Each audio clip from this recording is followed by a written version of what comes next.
And in international relations theory, a system is when a set of countries have more to do with each other. It could be conflict, war, it can also be trade and commerce, it could be diplomatic institutions, but they certainly interact more with each other and spend more time on their interactions with each other than they do with the rest of the world. And Asia was a system.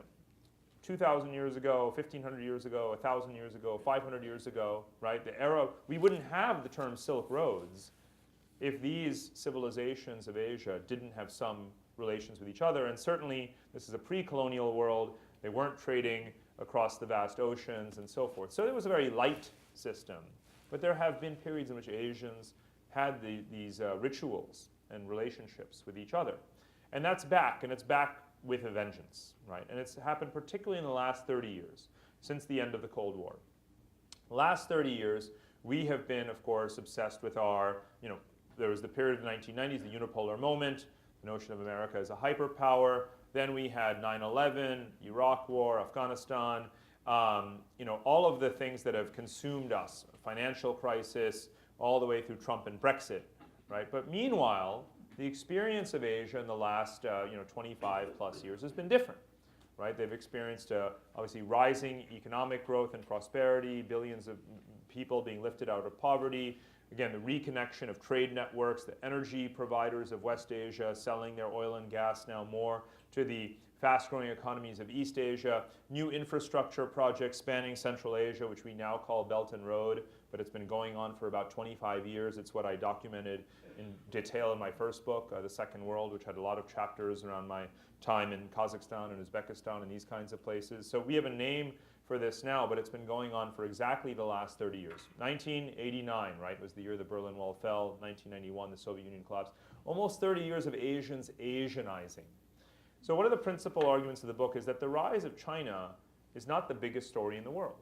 The Asianization of Asia, the return of Asia, the rise of the Asian system is the biggest story in the world.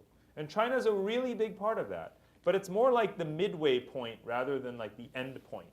And the reason is because we have such an ahistorical view about the global economy and geopolitics. We take whoever's the peer competitor, the going concern, the country of central focus, and we, of course, make it out to be the kind of the great rival and the alternate pole of power.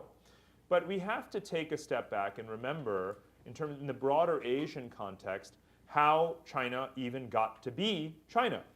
And the story really begins with Japan, right? The story of Asia's collective economic miracle begins in the post-war decades. As you all know, Japan rose within 20 years to become the world's second largest economy. And it was that phenomenon of its very rapid modernization, industrialization, that inspired the tiger economies, right? That's the next wave of modern Asian growth. The tiger economies were South Korea, Taiwan, Hong Kong, and Singapore. And then, again, exactly 40 years ago, with Deng Xiaoping initiating the reforms in China, Shenzhen becoming the first special economic zone, China opening up to foreign investment, becoming the factory floor of the world, then you get the Chinese story, right? It's the sort of, midpoint of the Asian story. But you don't get the Chinese story without the Asian powers that were its role models that came first and to this day are among its largest investors, right? So there is, where we think of economics today through this trade war lens, everything is zero-sum, I win, you lose sort of thing. But in the history of Asia in the last 7 years, it is a story of mutually reinforcing waves, right? The rising economies are investing in the developing economies. And history does not end today, right? China's present moment is not the end of the Asian economic story, because what we see happening right now is that it is all of the countries in the left-hand 3 columns, is Japan, South Korea, it's Taiwan, Hong Kong, Singapore, and now also China, that together are making massive investments in South and Southeast Asia, the next wave of growth. Now, this is not just some little blip. These are not insignificant parts of the world.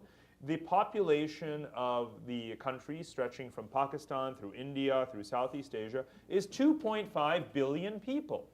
That's 1 billion more people than China. And every single one of them has a younger population than China, younger median age.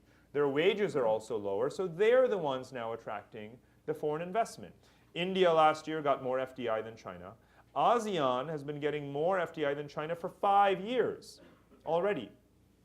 And if you take the GDP of these countries, of course I'm talking about more than one country, I'm talking about 12, 13 countries, but their collective GDP as the developing region of Asia, South and Southeast Asia, if they grow at only 5%, and by the way, a number of those countries are growing faster than 5%, India is growing faster than China already, but let's just give them a discount, say they'll only grow at 5%, they will equal China's present economic size in less than 10 years, which is just blink of an eye, right? They will be collectively as large as China.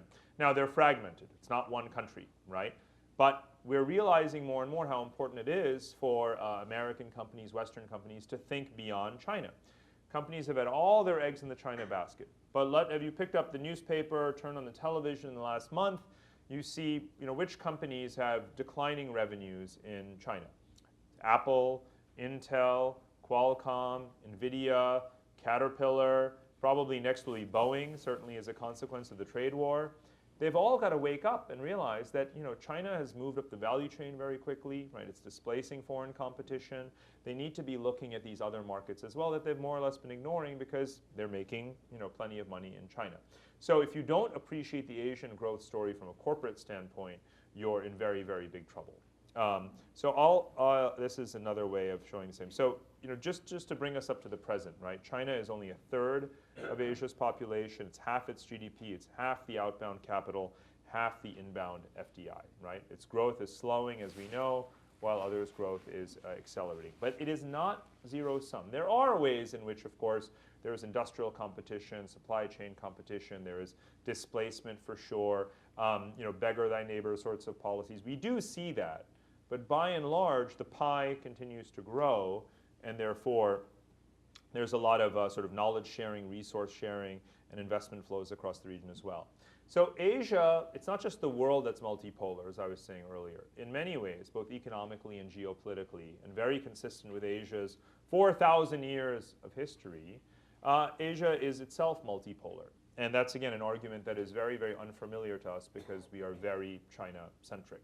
But if you look economically and you measure the economies of the world in purchasing power parity terms, which is the way we should measure them, what do they spend on things in their own country? And when you're talking about very large domestic consumption markets, such as those in Asia, you do need to do that.